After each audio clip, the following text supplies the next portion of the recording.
si tu veux scale, t'es obligé d'avoir un SAV. C'est ce qui fera le 60% de ta marque. Ce qu'on cherche, c'est toujours prendre en compétence, apprendre, s'améliorer, avoir des feedbacks, avoir des case studies, voir ce qui marche pour les gens et avoir un produit qui est le plus insane possible pour après aller matraquer le marché. En e-com, il fait 30 millions le mois. Le gars, tu vois, il veut revendre sa marque 2 milliards. Alors que tu parles avec des Français, il y a presque aucun Français qui va te dire qu'il veut revendre sa marque 2 milliards. Quand t'arrives là-bas à Dubaï, tout le monde génère de l'argent. Tout le monde fait plus que toi. Et c'est ça qui est bien, c'est que t'as toujours de la motivation. C'est quand même très fort le SAV. Beaucoup au début le négligent, mais c'est quand même un vrai levier pour scaler. Parce que si les gens sont satisfaits, les gens peuvent racheter. Si on détecte pas les défauts produits directement et rapidement, en fait, on peut juste crouler et se faire noyer très rapidement. Ça va, mon grand frère, on a une relation assez fusionnelle et du coup, lui, il était déjà dedans. Il m'avait déjà amené voir Yomi. Au tout début de Yomi, il faisait à Genève, je crois que c'était une conférence. Moi, j'avais pas du tout envie, hein. Il m'avait forcé, du coup, je suis allé. Ça m'a ultra intéressé d'apprendre à faire de l'argent, en fait. Bonjour à tous et bienvenue dans ce tout nouveau podcast. Aujourd'hui, comme à notre habitude, on va parler d'e-commerce, d'IA et aujourd'hui, on est en compagnie de Samuel. Je te laisse te présenter. Bonjour à tous, moi je m'appelle Samuel Pellegrini. Je fais de l'e-com depuis 5 ans et je suis associé avec Matteo Pellegrini qui est mon grand frère. Ok. Et on a généré, l'année passée, on a généré plus de 25 millions en e-com, surtout sur du Meta Incroyable. Ads. Ok, Ok. franchement, incroyable. Du coup, comme tu as dit, tu étais associé. Tu es associé sur plusieurs marques. Vous avez qu'une seule Non, marque en fait. on est vraiment associé sur notre marque principale, parce que lui il a aussi le podcast Master avec Nico. Et sur ça, moi je ne suis pas dessus. C'est vraiment à eux ça. Et puis nous, on est vraiment associés ce qui est la partie comme ce qui est Meta Ads, etc. Et on sépare les tâches. Donc lui, tout ce qui est dans le marketing, c'est plus lui. Donc il gère les ads, etc. Et moi, je suis plus dans ce qui est un peu de l'automatisation des fois avec l'IA, de créer des nouvelles landing pages, etc. Je suis pas du tout un expert IA. Je suis vraiment à mes débuts. Donc je pense pas qu'on a le même niveau, vous et moi. Moi, je suis juste là à apprendre encore ce qui est niveau IA.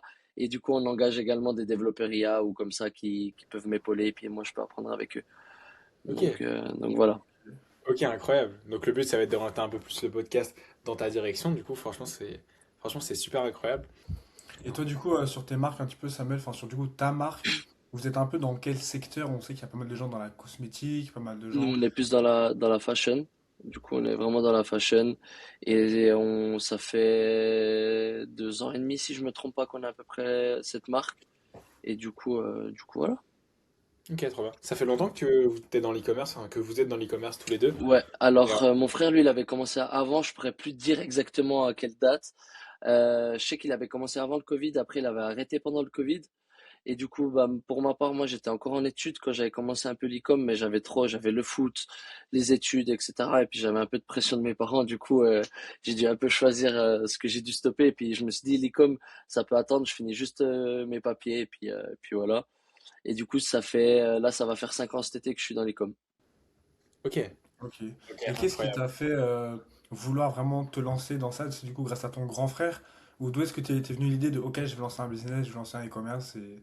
Alors, depuis que je suis assez petit, même depuis que quand j'ai commencé l'école, enfin du coup l'école supérieure, je détestais avoir quelqu'un au-dessus de moi, tu sais, avoir un patron comme ça, j'ai jamais aimé.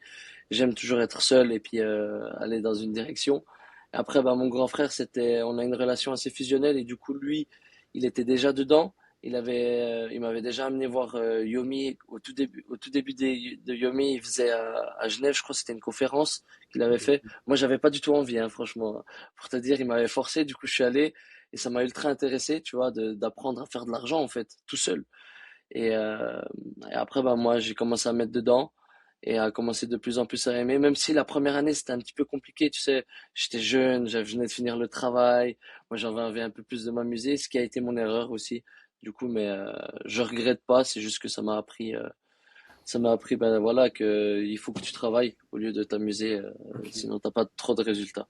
Du coup, voilà. Je te remercie d'être toujours là, je te conseille surtout de rester bien attentif jusqu'à la fin. Et si t'as déjà une marque e-commerce qui tourne et que tu veux profiter de l'IA pour booster tes ventes et gagner du temps, alors n'hésite pas à réserver un appel sur le premier lien dans la description, ça sera avec moi ou Ismaël. Comme ça, on te fera un diagnostic totalement gratuit de ce que tu peux implémenter dans ton shop pour augmenter ton taux de conversion et automatiser ton SAV. Allez, on reprend. Ok, franchement, c'est hyper Incroyable. incroyable. Ouais, c'est un beau parcours. Enfin, même, c'est super cool le fait de pouvoir bosser avec son frère.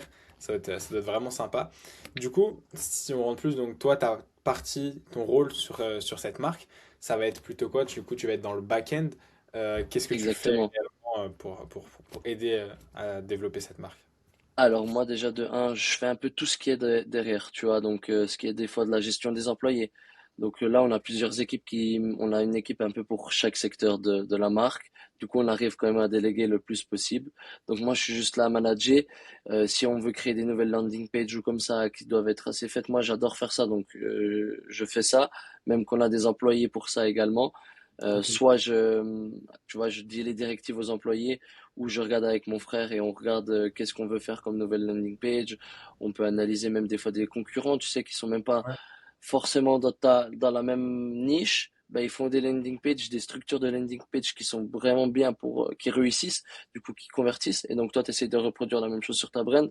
Donc, moi, j'essaye ça, je fais des advertorials, parce que maintenant, avec l'IA, tu fais tout trop vite.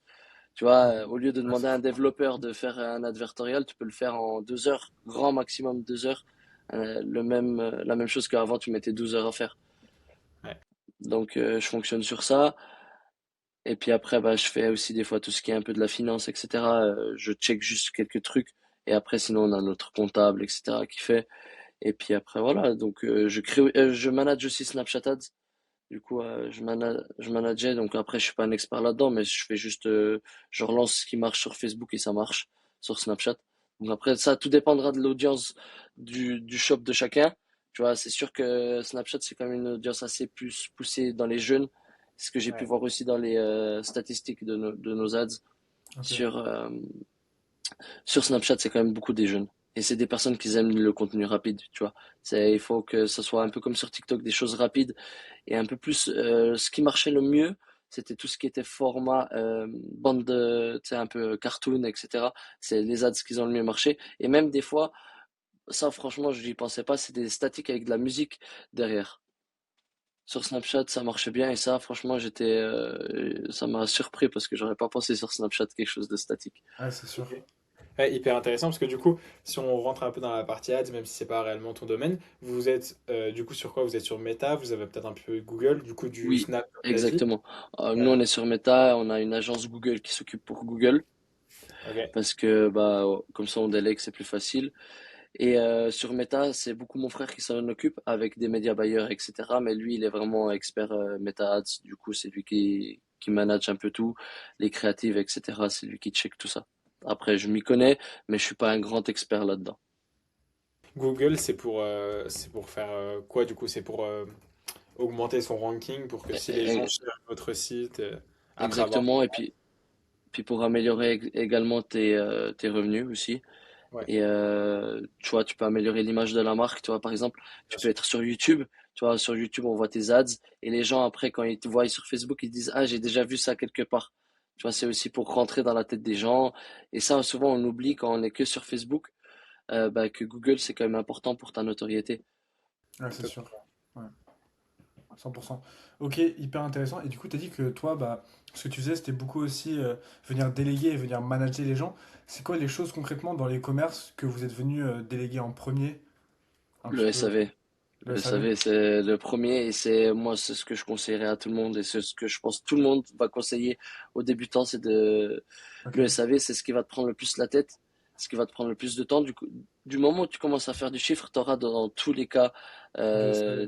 du SAV. Et si tu veux toi-même répondre à chaque client, oui, alors tu vas pouvoir peut-être mieux répondre qu'un SAV au début, mais au bout d'un moment, tu vas plus pouvoir gérer ta marque ou bah, juste ton shop avec le SAV. Ouais, Donc c'est vraiment, ça, tu vois. Et nous, ce qu'on dit en général, c'est de commencer d'abord par pas le déléguer dès le début. Tu sais, comme ça, tu vois les feedbacks de tes clients, voir un petit peu ce Mhm. qui cloche, etc. Et après, bah, quand tu commences à vraiment prendre la main, bam, tu délègues et tu peux venir scaler et investir ton temps sur d'autres points. Exactement. Et après, souvent, ce que moi je fais avec mon équipe de SAV, par exemple, c'est ils me font un retour chaque semaine des points les plus importants, des réclamations qui sont revenues. Comme ça, admettons, tu as un problème, je sais pas, tu vends des masseurs de pieds, par exemple, tu vois que au bout de 3 utilisations, le masseur de pied, il se casse avec plusieurs clients. Bah, tu sais que le problème, il est lié au produit. Ou est-ce qu'il réclame toujours parce que le délai de livraison est trop lent? Tu vois, tu peux savoir. Et puis après ça, tu checkes avec tes agents et c'est là que tu vas pouvoir résoudre les problèmes. Et après, Ouais. nous, on a même créé un groupe directement des agents avec le SAV, comme ça, ils parlent entre eux. Et des fois, nous, on check même plus, tu vois. Ok. On a Ouais, c'est ça juste qui est vraiment bien. les gros retours quand c'est des points importants qui n'ont pas été réglés. Excuse de t'avoir coupé, Ismaël. Pas de souci. Je disais, c'est vrai que c'est quand même très, très fort le SAV. Beaucoup au début le négligent, mais c'est quand même un vrai levier pour scaler. Parce que comme tu as dit, du coup, si les gens sont satisfaits, enfin, si les gens sont satisfaits, les gens peuvent racheter, surtout bah, dans la fashion. Et si on ne détecte pas les défauts produits directement et rapidement, en fait, on peut juste crouler et se faire noyer enfin, très, très rapidement. Exactement. Ouais. Et Est-ce que t'as... surtout, dis-moi. Ouais, non, non, je te laisse Non, continuer. non, Excuse-moi. non. Ah bah, Non, je voulais dire juste, surtout le SAV, ce qui est très important, c'est si tu veux scale, justement. Parce que Ouais. si tu veux scale, t'es obligé d'avoir un SAV solide. C'est ce qui fera le 60% de ta marque. Parce que déjà, de un, tu peux avoir des clients qui sont insatisfaits, tu les transformes en clients satisfaits, du coup en clients qui reviennent. Ouais. Et de deux, tu peux déjà rien que grâce à ça, avec le panier abandonné et tout ça, tu peux checker et récupérer des clients. Et en plus de Ouais, ça, c'est tu ça. auras moins de blocages, etc. Donc, des fois, ce qui pêche pour le scaling, c'est le cash flow. Et le cash flow, ça vient aussi des blocages PayPal, Facebook, Stripe, Shopify Payment, etc. Tu as des blocages. Si tu as un mauvais SAV, tu auras des blocages. Et du coup, ça te permet pas de scale. Et du coup, tu auras aussi des CPM plus hauts sur Facebook, etc. C'est de la merde. Si tu as des blocages, c'est chiant. Mais on passe tous par là, ouais, un jour ou l'autre. Ok, totalement. Et est-ce que tu as déjà pensé, du coup, comme tu as dit, à utiliser l'IA, est-ce que tu as déjà pensé à commencer à le mettre dans le SAV sur différents points? Ou du Oui, tout? on avait fait, moi j'avais automatisé avec Anti-Gravity. Ok. J'avais fait un agent qui envoie, qui check tous les emails et qui envoie pour les emails basiques un mail automatique qui dit bah voilà, vous pouvez, si c'était un tracking, un lien de tracking, il l'envoyait directement. Après, on n'est pas optimal dessus encore parce que le SAV, moi je trouve que avec l'IA, alors on peut, ça c'est mon point de vue, hein, on peut automatiser, mais il faut faire toujours attention parce que les clients aiment être chouchoutés. Surtout que nous on est aux US et les clients là-bas c'est vraiment des chouchous et t'es Ok. obligé de les chouchouter au max, max, max. Et des fois avec l'IA, ben, les gens ils comprennent que c'est de l'IA et c'est pas forcément le mieux. Moi personnellement, quand on me répond et que je vois que c'est de l'IA, j'aime pas. Ok. Ok, je trouve ça hyper intéressant comme point de vue. Tu vois, parce que nous, du coup, on bosse pas mal sur ça aussi. Et c'est vrai que pour certaines niches, bah, les gens aiment vraiment le contact humain. Et c'est ce on a pu voir, nous, en général. Après, bah, ça dépend comment tu paramètres ton IA aussi, tu vois. Si tu la paramètres un peu basique, en mode juste, tu sais, elle fait des réponses vraiment comme ça, bah, ça va être. Bah, les gens vont voir directement. Je pense que si tu t'arrives à très bien la paramétrer, à tu sais, bien faire un bon prompting pour qu'elle elle parle exactement comme toi tu parlerais, je pense qu'il y a quand même moyen de faire quelque chose, tu vois. Même dans des niches où c'est un peu plus compliqué, comme toi aux US, où les gens font plus gaffe à ça, tu vois. Mhm. En Ouais, fait, il y tout a à des fait d'accord techniques. avec toi.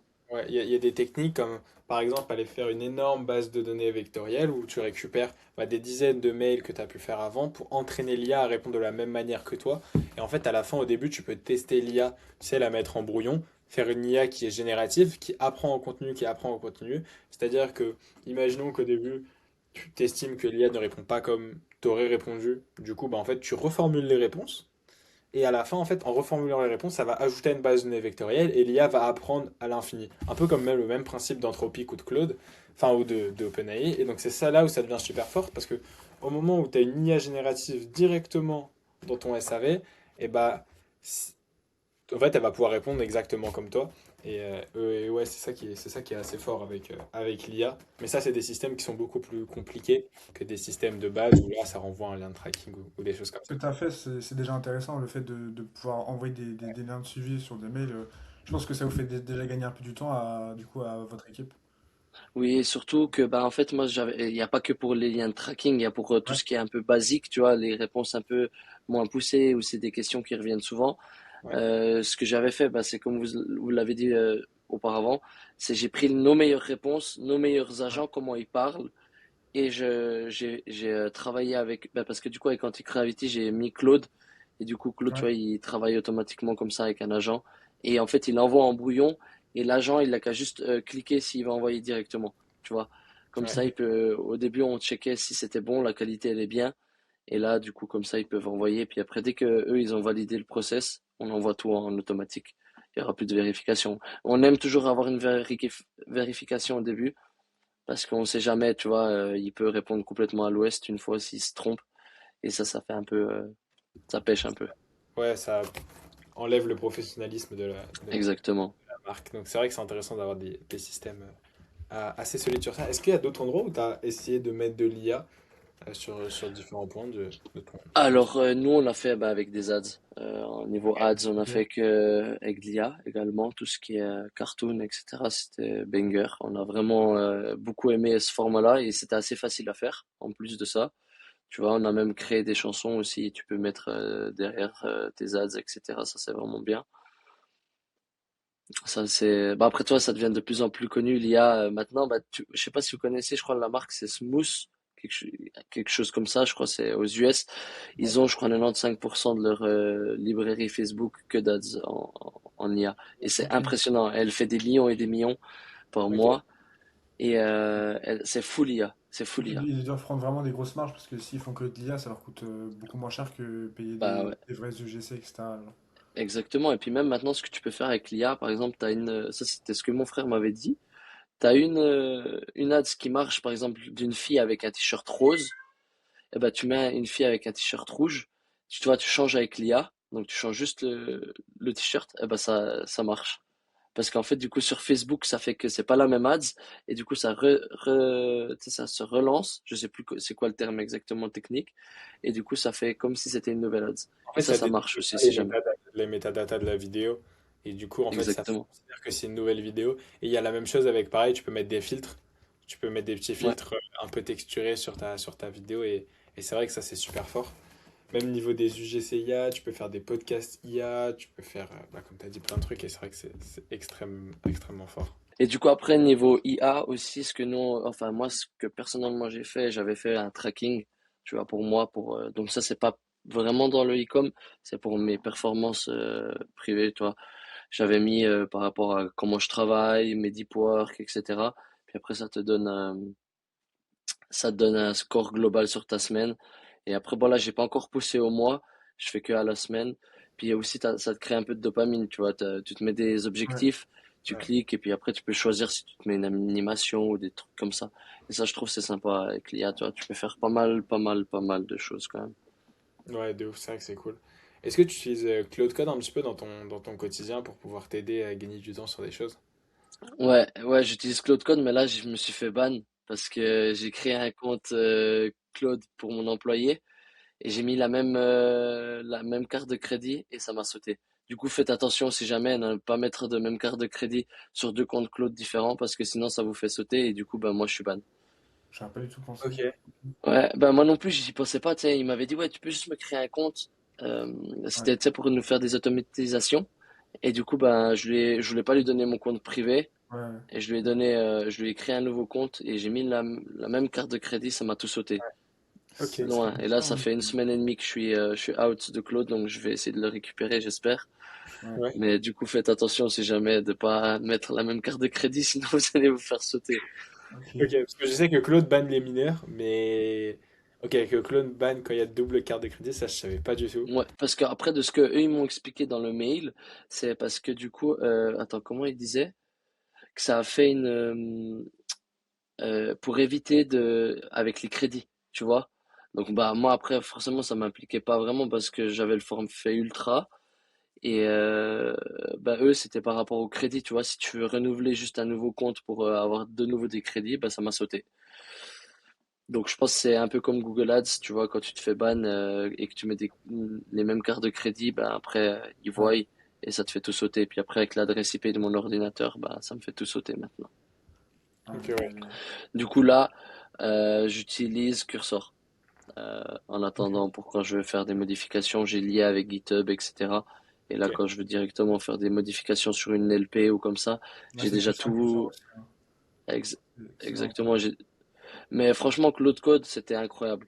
Je suis pas du tout un expert dedans, mais c'était incroyable. J'adorais utiliser ça. Tu vois, une landing page, je pouvais la faire en même pas une heure. Je finissais déjà tout. Après, c'était Ouais. dans les modifications. Des fois, tu sais que tu perds un peu plus de temps parce que Ouais. c'est une IA, donc des fois, quand tu expliques pas correctement, et c'est ça qui est des fois qui est un peu frustrant, c'est que tu le penses, mais tu n'arrives pas à l'expliquer Ok. Ouais. la même chose. Et c'est ça que moi, en tout cas, je trouve un peu frustrant des fois, parce que je Ok. pense très vite et j'arrive pas à tout écrire. Ok. Et tu galères pas trop parce que des fois, nous, on avait entendu qu'il y avait des gens qui faisaient leur landing page avec l'autre code, mais qui avaient du mal à les mettre dans Shopify parce que peut-être ça faisait du code trop long ou ça faisait des choses comme ça. Toi, tu arrives à Non, gérer ça, à bien adapter pour Shopify, à faire... ouais, parce que je Ok, connecte depuis GitHub, tu ok, vois.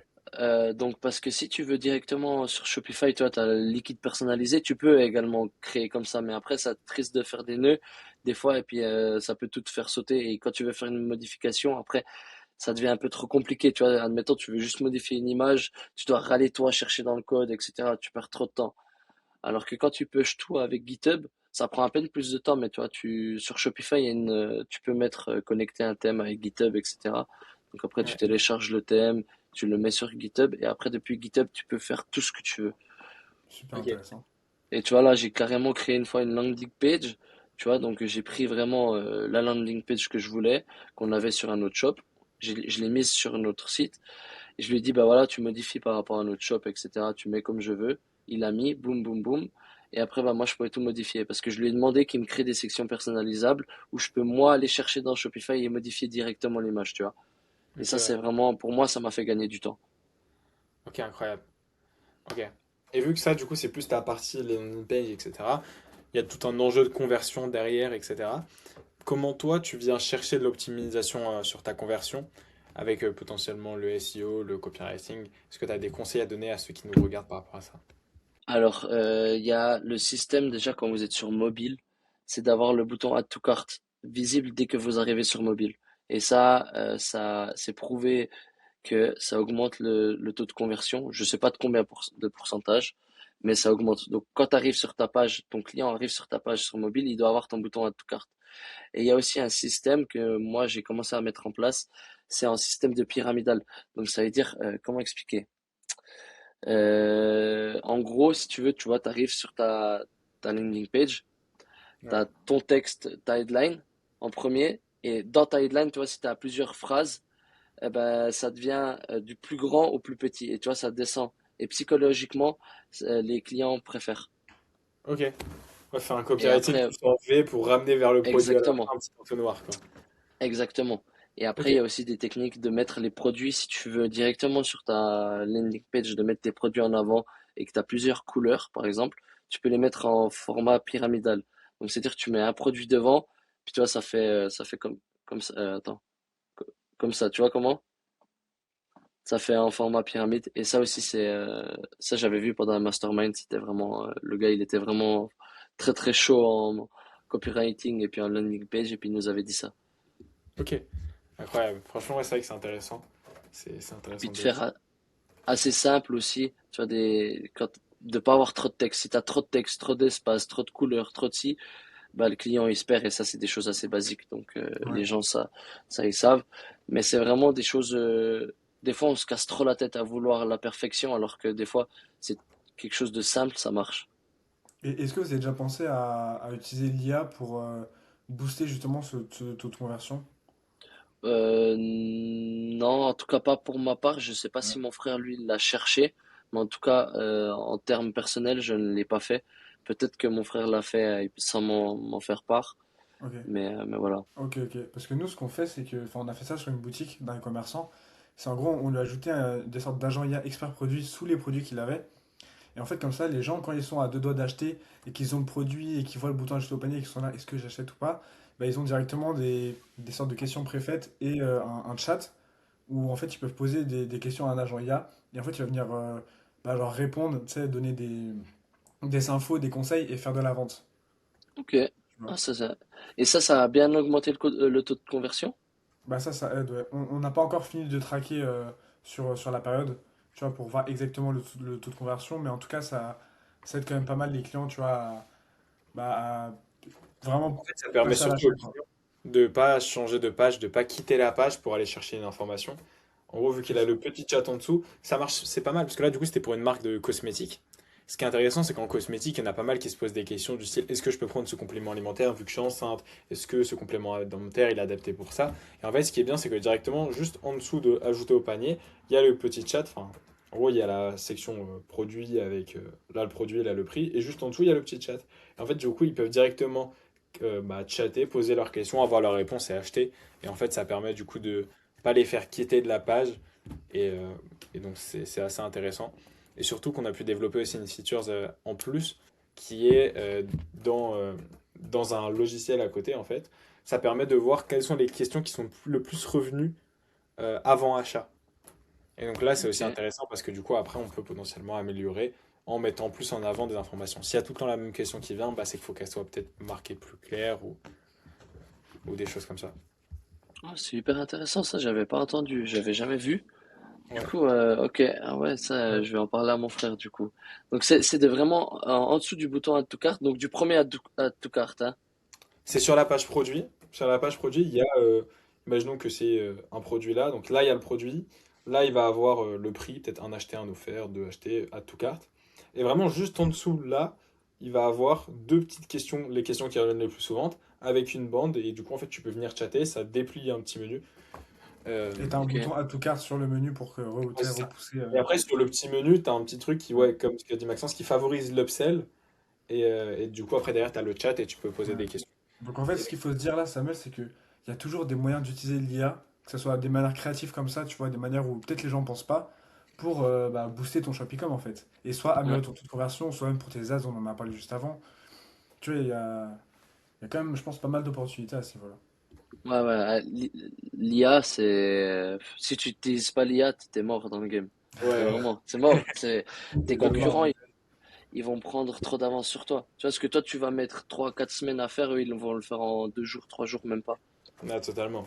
Et même, même, il y a quelque chose aussi qu'on a bientôt fini de développer qui est super intéressant parce que du coup, on parle de l'IA, c'est pour automatiser des tâches, mais on peut aussi utiliser l'IA pour nous récupérer des informations hyper importantes, comme par exemple, bah là, tout à l'heure, on parlait de défauts produits ou de choses comme ça. Euh, donc souvent, ce que font les e-commerçants, bah, comme vous, hein, globalement, c'est un groupe WhatsApp, ça retransmet, etc. Mais nous, ce qu'on a pensé de peut-être plus pertinent, c'est pouvoir faire remonter ça dans une interface et en 2 clics, pouvoir voir directement, euh, en fait, faire remonter automatiquement les demandes qui sont, qui reviennent le plus. Imaginons que dans une interface, il y a une petite feature qui s'appelle Review, que derrière, en fait, on peut voir quelles sont les demandes de défauts produits qui sont revenues le plus souvent dernièrement. Et en fait, du coup, nous, on a mis ça, tout ça dans une interface, et c'est vrai que ça, C'est c'est comme s'il y intéressant. avait quelqu'un qui s'amusait à tous les jours relire tous tes mails, tous les mails SAV en entier, et à classer dans une application bien classée, bien rangée. En fait, c'est l'IA qui fait ça, tu vois. Ouais, Ah ouais, du mais coup, ça, c'est ça, bien. c'est des choses qui sont intéressantes. Ça permet en un clic au founder de hop là, un clic, il regarde, il voit, bam bam bam, il y a eu ces produits-là. Ok, pourquoi il y a 17 fois en fait la même demande? Ok, bon, bah là, je vais aller corriger ça. Parce que Je du fais coup, on a peut-être que mon remarqué qu'il y avait agent, souvent des pertes dans le SAV, vu qu'en plus, beaucoup délèguent à des virtual assistants qui sont pas en France, etc., qui peuvent faire des oublis. Du coup, on a remarqué que ça, c'était aussi intéressant, ce type de petites features. Donc en vrai, il y a plein de choses qui sont super fortes avec l'IA. Au-delà de juste traiter les mails tout seul et tout. Ça, c'est vraiment des choses qui sont fortes. Et Ouais. du coup, là, on parle pas mal de SAV. Comment est-ce que vous avez structuré ça? Est-ce que vous passez par des agents? Est-ce que vous avez des warehouses potentiellement en Chine, Ouais. etc. Comment est-ce que vous fonctionnez un petit peu sur ça? Alors, nous, ce qu'on fait, c'est que nous, on a des warehouses aux US. Ok, Ok, trop bien. Ensuite, on fonctionne avec une agence de SAV. ok, Trop bien. Donc, on a actuellement, je pense, 4 ou 5 agents, peut-être 6 agents qui sont en ligne tout le temps, tu vois. ok. Et en gros, après, nous, on a décidé de faire ça comme ça parce que c'est beaucoup plus facile, tu vois. Alors, Ouais. ça coûte un peu plus cher que si tu prends des agents, tu sais, des freelances. Mm. Mais d'un côté, ben, nous, on est plus à l'aise comme ça. Nous, on a notre manager dedans. Et en fait, comme ça, bah, toi, ils te font un retour chaque semaine. Ou même si tu demandes chaque jour, ils te font un retour chaque jour. Si tu demandes chaque semaine, chaque mois, chaque 2 semaines, bref. Et il y a moins Et ça, je trouve, d'oubli. c'est vraiment exactement. Il y a beaucoup moins d'oubli. Et après, bah, t'as qu'à juste checker. Et eux, si au bout d'un moment, tu vois, ils font des erreurs ou comme ça, bah, toi, tu leur dis, bah voilà, ça va pas, nanana. Et ils vont dire, ah bah désolé, bah voilà, tiens, on vous fait un rabais, etc. Tu vois, alors que Ok, si ouais. c'est beaucoup plus facile. Alors Ouais. que si c'est un freelance que tu engages juste comme ça, lui, il en a des fois rien à faire de ta marque, tu vois. Alors, je Ouais, dis c'est pas tous, hein. Il y en a des, ils aiment travailler, ils ouais. viennent, ils veulent. Ouais. Mais avec une agence, ce qui est bien, c'est qu'eux, ils cherchent le long terme. Tu vois, c'est des gens plus posés et qu'ils ont, ben, du coup, c'est une agence, donc ils sont déjà employés par eux. Et c'est ça qui est Ouais. bien avec les agences. C'est vrai que ça, c'est hyper intéressant parce que du coup, il y en a pas mal qui disent d'aller chercher des virtual assistants le moins cher possible à 300, 400, 500 euros. Mais c'est vrai qu'il y a aussi ce côté relation humain qui bah, prime parce que ok, il y a l'argent, le fait que eux ils ont leur argent et vous dépensez pas cher, mais c'est vrai que le côté humain et on va dire team sur le long terme, c'est vrai que c'est quand même aussi assez important. Ouais, ouais, ouais. Après, bah, les meilleurs agents, en tout cas de ce que j'ai remarqué, c'est Madagascar, si jamais. Ouais, C'est vraiment les meilleurs, ils sont là-bas. Donc voilà, si jamais c'est le petit tip, c'est les meilleurs là-bas. Ok, ok. Et en plus de ça, ce qui est bien, c'est qu'ils parlent français et la plupart parlent anglais. ouais, Donc après vous, si vous avez marché francophone, bah, vous pouvez en prendre des à Madagascar et ils parlent français. Donc si vous voulez même mettre une hotline ou comme ça, c'est parfait. Parce que ça aussi, la hotline, c'est important. Ok. ouais, hyper intéressant. Les, Et du coup, niveau warehouse, tu disais que tu en avais une aux États-Unis. Vous produisez quand même en Chine et du coup, c'est pour les retours qu'il y a une warehouse aux US ou ça se passe et pour comment? c'est pour le shipping beaucoup plus rapide, tu vois. Donc comme ça, le shipping est beaucoup plus rapide, surtout qu'aux États-Unis, c'est surtout basé sur ça, tu vois. Donc tes concurrents, au bout d'un moment, quand tu deviens un peu plus gros, tes concurrents, ben eux, ils shippent en 2, 3 jours. Si toi, t'es pas capable de t'aligner à ça, t'arriveras pas à les dépasser ou t'arriveras pas à t'aligner avec eux. Tu vois, donc tu es obligé. Et même pour les retours, pour les clients, tout ça, c'est beaucoup plus rassurant quand tu sais que le produit vient des États-Unis, tu sais que c'est livré Mhm. depuis les États-Unis et que quand tu renvoies, c'est aux États-Unis. Parce que si tu dois renvoyer et que c'est en Chine, ben, le client, il le prend mal. Ok. Ok. C'est vrai que hyper intéressant du coup par rapport à ça. Vous produisez en Chine et vous faites globalement du stock aux US pour pouvoir aller ship hyper rapidement. Et... Ça, donc il y a toute une gestion du stock, tout un. Ça, c'est géré du coup par. Qui est-ce qui s'occupe de gérer tout ça? C'est Toi, nos agents. C'est nos les agents. agents, du coup, ouais. Ok, Ok. Ils font tout. Et après, nous, dans notre équipe, on a des personnes qui s'occupent des relations avec agents. Tu vois, nous, on est un peu, avec mon frère, on est ceux qui ont un peu le dernier mot. Et c'est juste que ben, les personnes qui travaillent pour nous, ils nous disent, bah voilà, il y a ça, ça, ça, ça, ça à faire. Ou le stock est de temps, temps, temps, temps, temps. Boum, ok, bon, on renvoie du stock, etc. Ça, puis voilà. Après, du coup, il y a aussi beaucoup pour Amazon, parce qu'on fait aussi du Amazon. Et sur Amazon, tu es obligé d'avoir une warehouse. Ok. ouais, ok, ouais. Ouais, c'est vrai que du coup, là, ce qui est cool, c'est que vous êtes présent partout sur Snap, sur Insta, enfin sur Facebook, sur Amazon aussi, sur...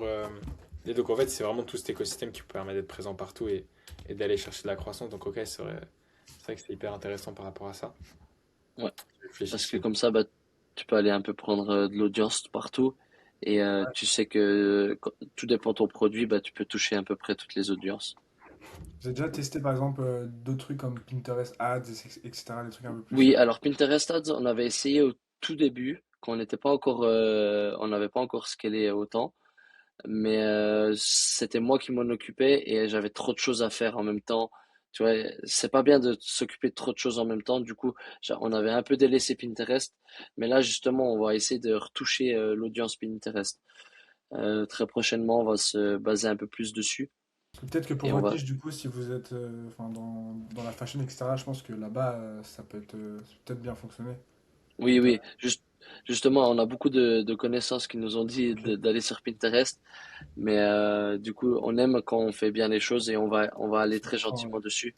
Pas les yeux fermés non plus, tu vois, pour Ouais. pas, parce que ça sert à rien. Mais on s'est formé un peu dessus et on va gentiment lancer petit à petit dessus. Parce qu'on avait, en tout cas, de ce que je me souviens, on avait des bons résultats dessus. Mais du coup, après, on avait coupé parce que, bah, on était beaucoup plus focus sur Meta. On a aussi du TikTok Ads.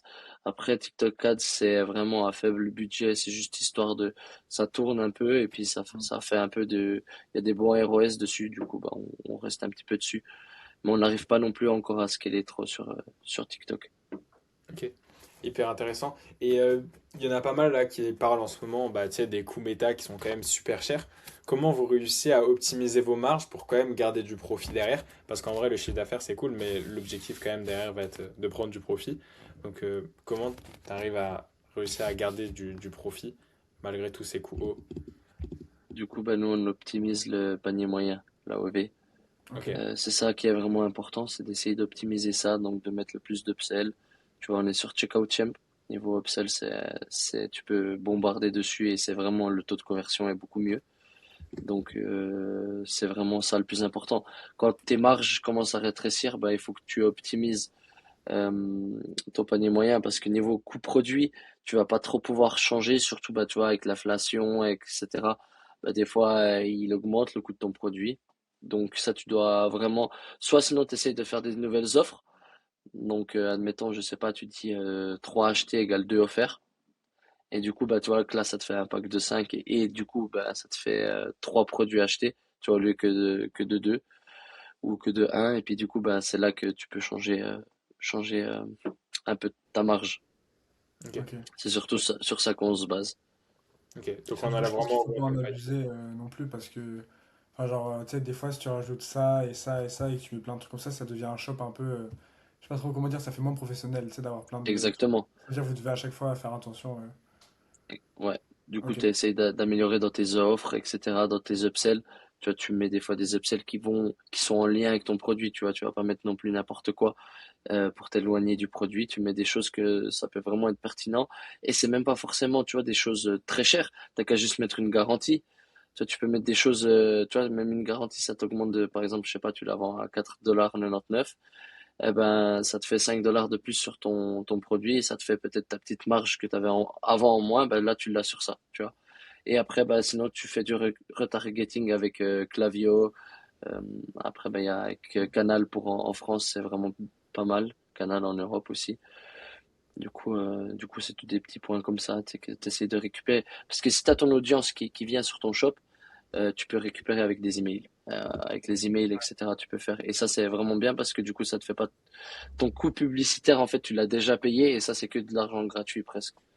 Ouais, ouais, justement, c'est ce que j'allais dire, mailing marketing hyper important pour pouvoir du coup bah, requalifier les leads, même qui ont déjà acheté, au niveau des.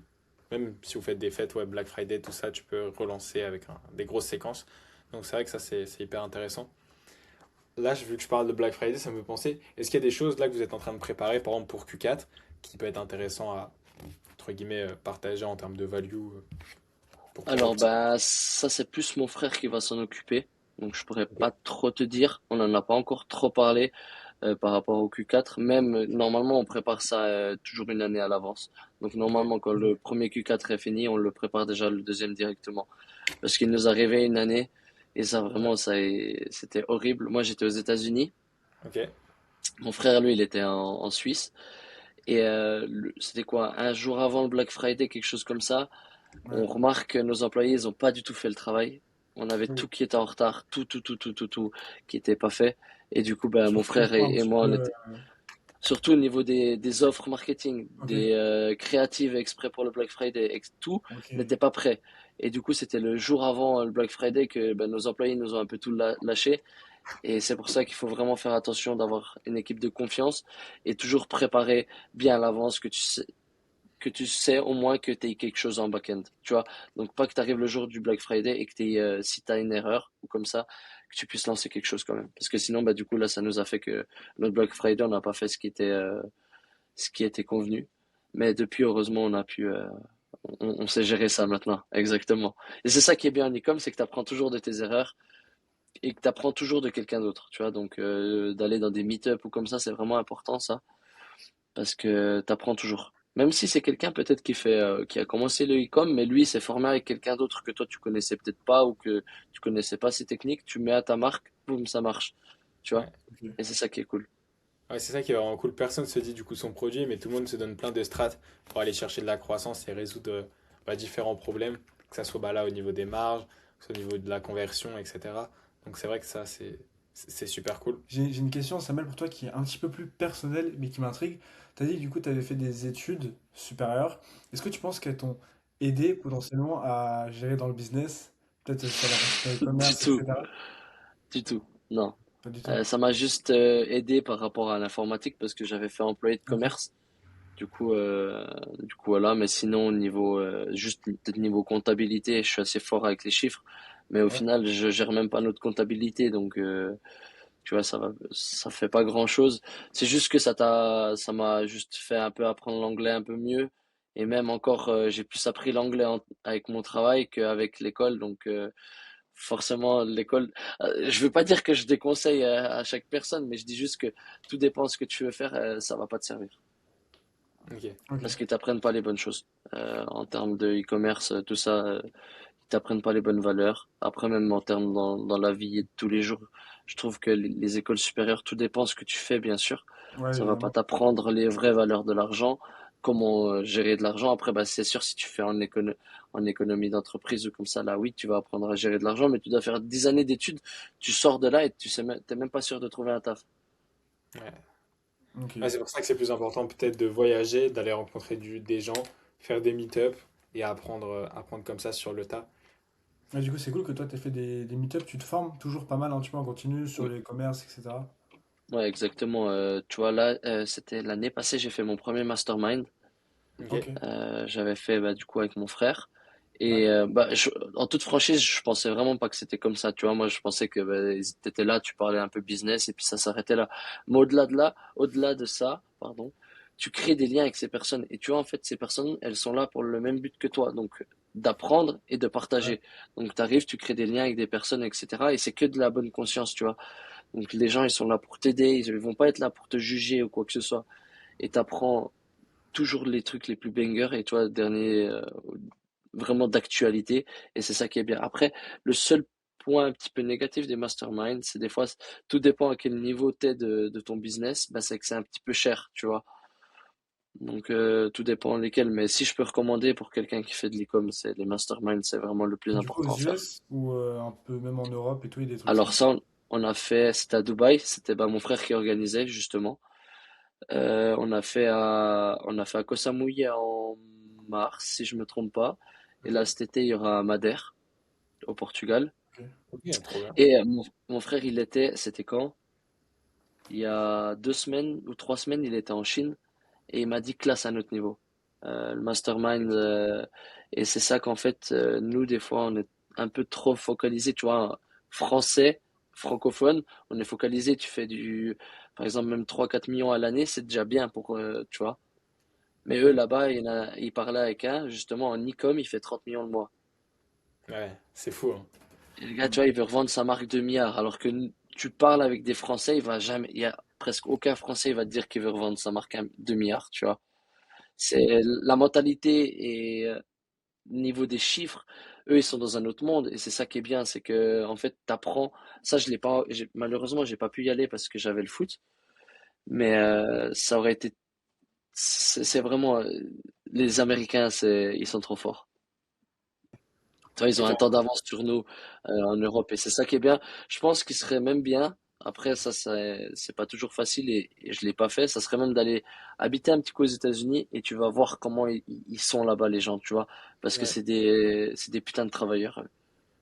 Ouais, c'est ce qu'on entend pas mal des États-Unis, c'est que du coup, c'est notre mentalité totalement différente et que du coup, les gens ont beaucoup plus croyance au succès et à la réussite et donc apparemment, ça te donne beaucoup plus envie.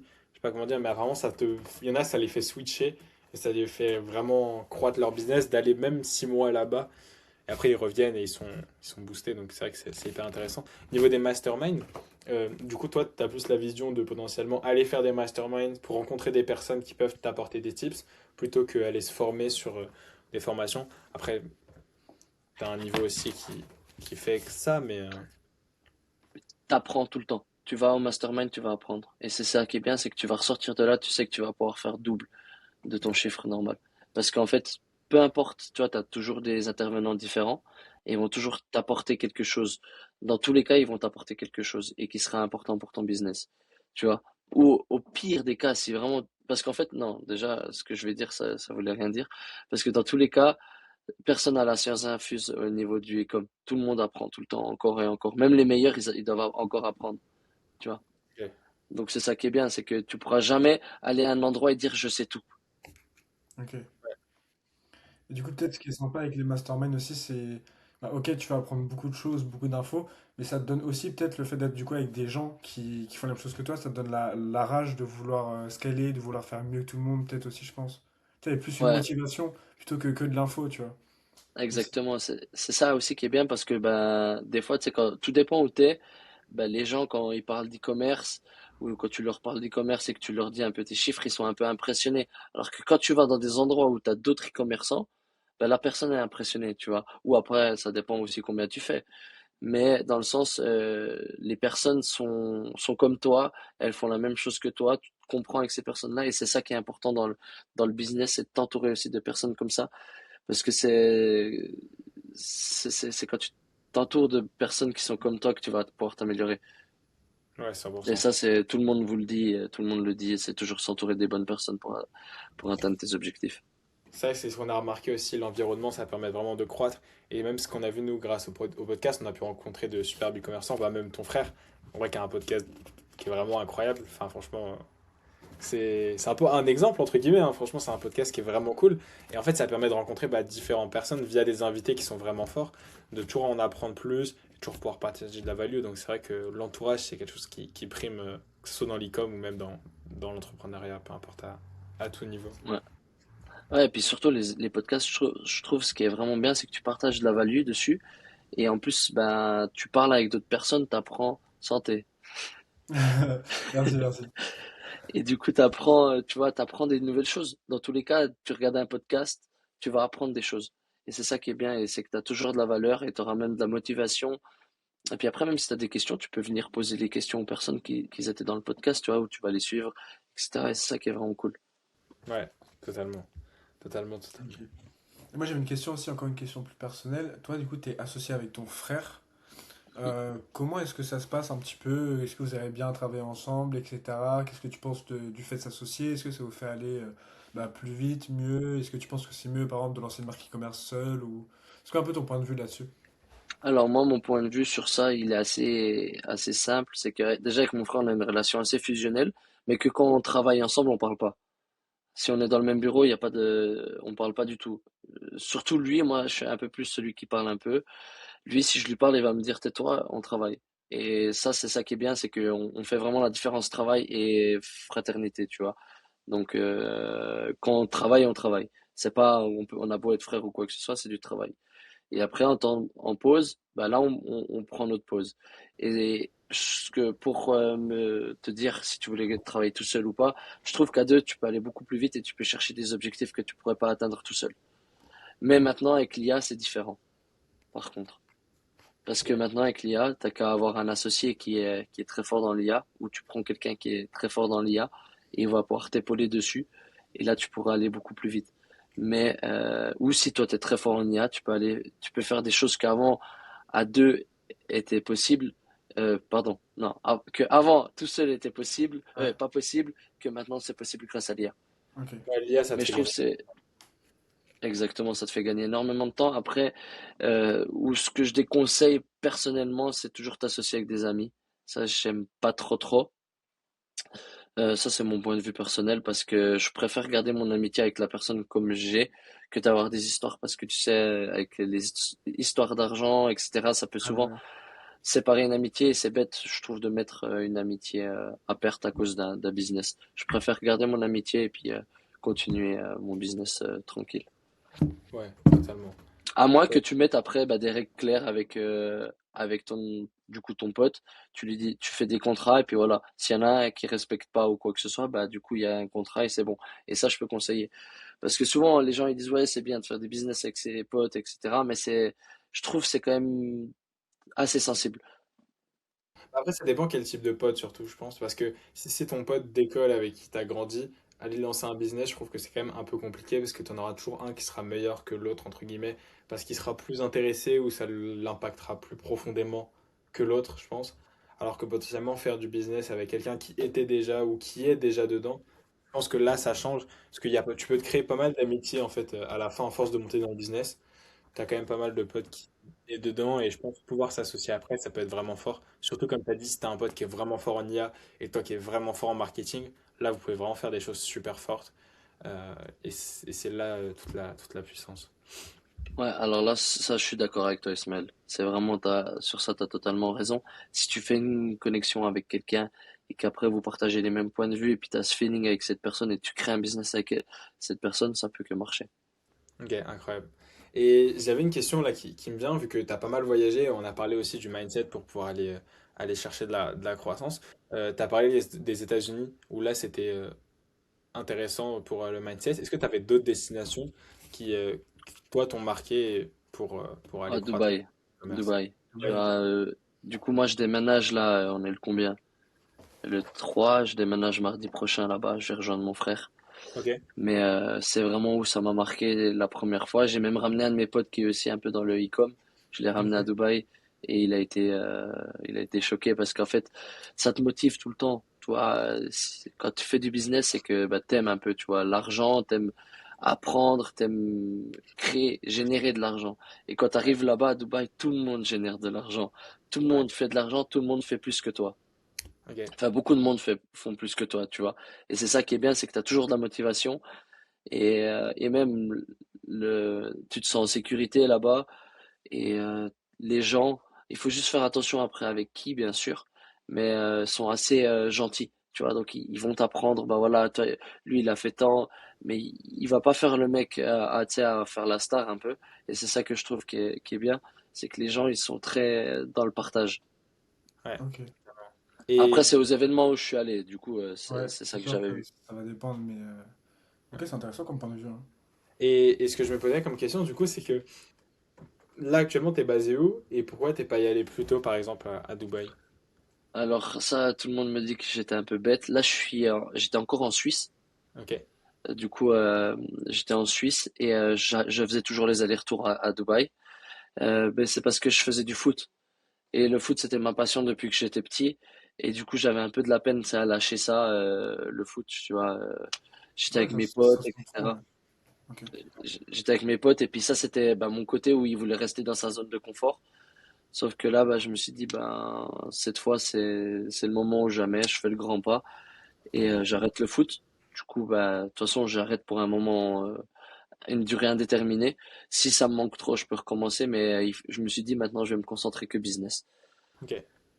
Et Et là-bas, parce que, il n'y a pas des clubs qui peuvent te permettre oui, d'aller. ça, oui, mais j'ai envie vraiment d'être concentré business parce Mm. que, comme ça, le truc, c'est que je suis compétiteur et j'aime être à 100% dans ce que je fais. Et là, ce que j'ai remarqué avec le foot, c'est que des fois, je suis à 100% dans le foot. Des fois, je suis à 100% dans le business. Enfin, j'arrive pas à être à une partie, tu vois, où je me dis, bah voilà, je suis bien dans le foot et je suis bien dans le business, parce que mentalement, je serai toujours dans l'autre. Tu vois, je sais pas comment expliquer. Ouais, je comprends.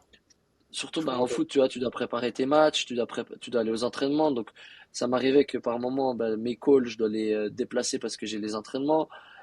Par moment, Ouais. j'avais pas fini mes tâches, je dois partir à l'entraînement. Alors que quand Ouais. tu es indépendant et que t'as pas de foot ou quoi que ce soit, bah voilà, t'as pas fini, bah tu peux continuer à travailler, tu peux aller t'entraîner, aller au fitness après, tu vois. Et c'est Mm. ça qui est bien. Ouais, c'est Mais juste par contre, beaucoup ça. Non, ouais, ouais. pardon. Excuse-moi, Non, désolé. non, vas-y, c'est moi. C'est juste que des fois avec la latence, ça coupe. Non, non, mais en gros, je disais juste, ouais, c'est pour ça qu'il y en a pas mal qui vont à la salle aussi quand t'entreprends. C'est comme ça, au moins, tu peux rester dans ton flow de deep et après aller à la salle ou aller après faire ton truc. Et que c'est vrai Oui, que le le temps foot, que tu veux, ça ouais. te prend une heure et demie, et Ouais.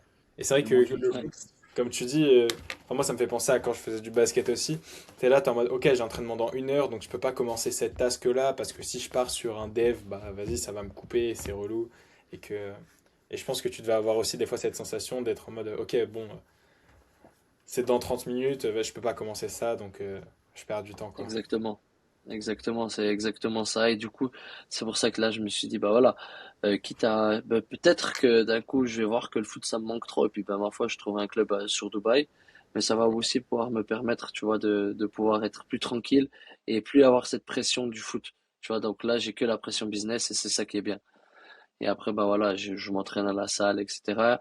Parce que pour moi, garder le sport dans ta routine en tant qu'entrepreneur, je trouve ça ultra important. Ouais, ok. de ouf. Et c'est quoi tes ambitions, Samuel, dans peut-être 3 ans, 4 ans, un truc comme ça, que ce soit bah, surtout au niveau du business, sur les commerces, etc. Où est-ce que tu te vois? Qu'est-ce que tu te vois J'avais ça en faire? tête aussi.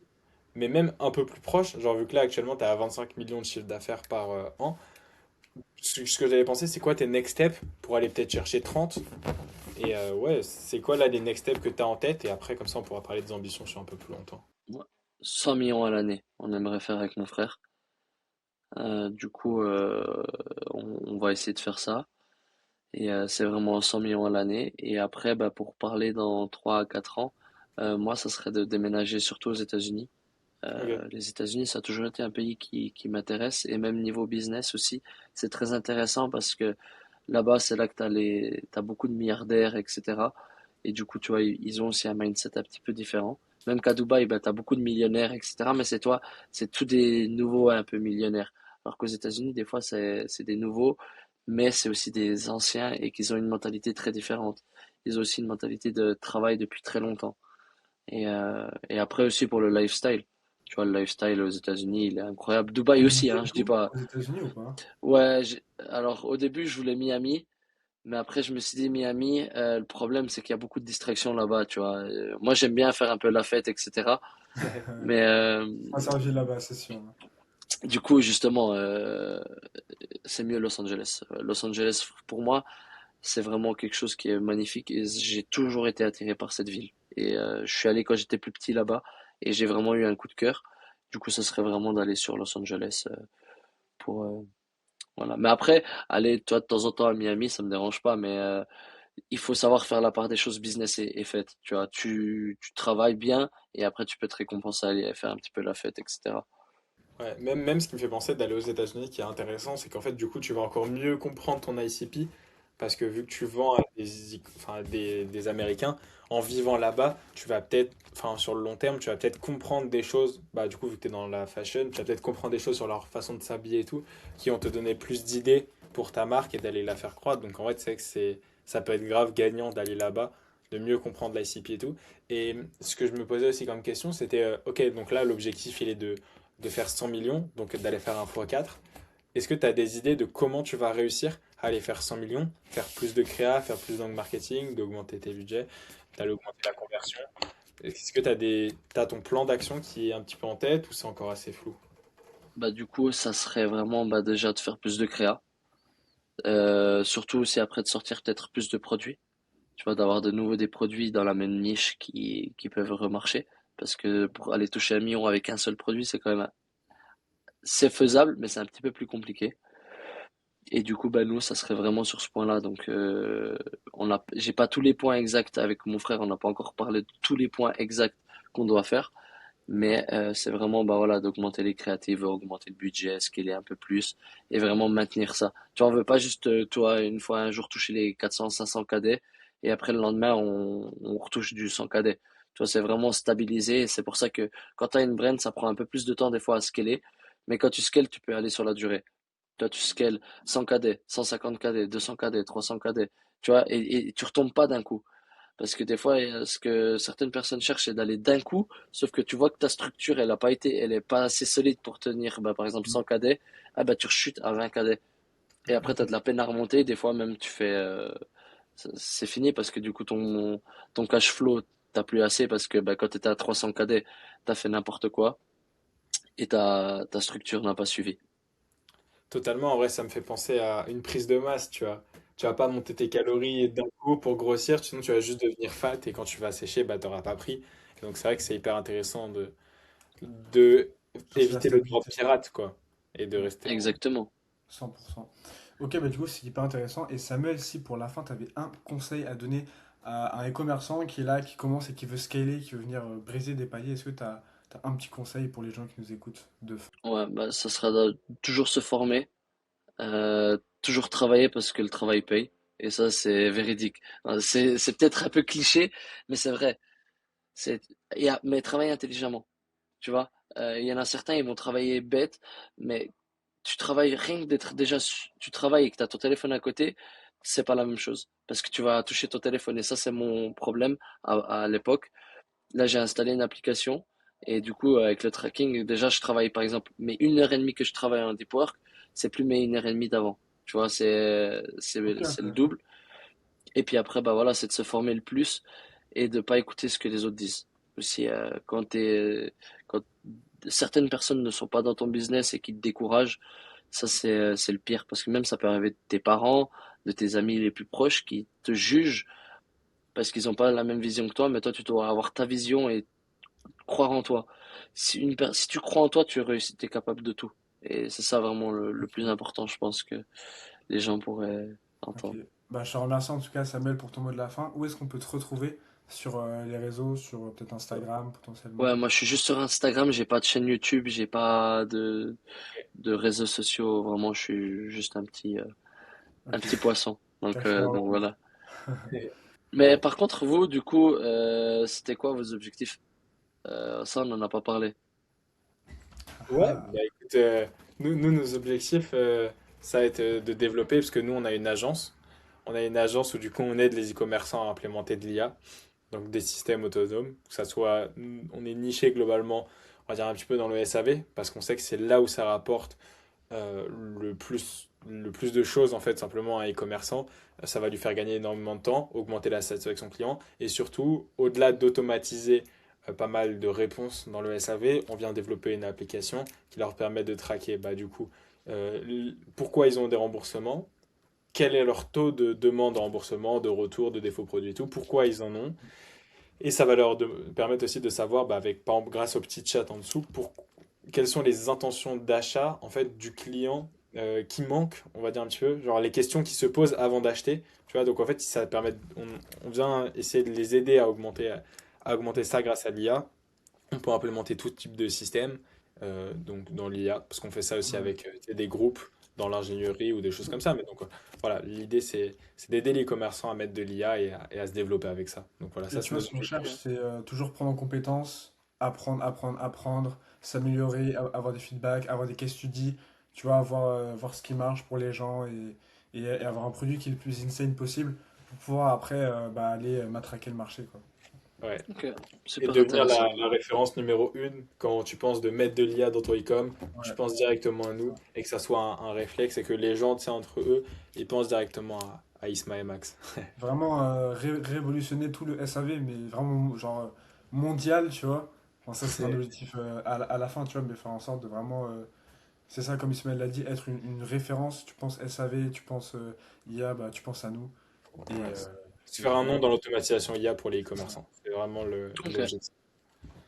Donc voilà. super intéressant. Je suis sûr et certain que vous allez y arriver. Bah, ça Bah, fait écoute, plaisir d'entendre ça en tout cas.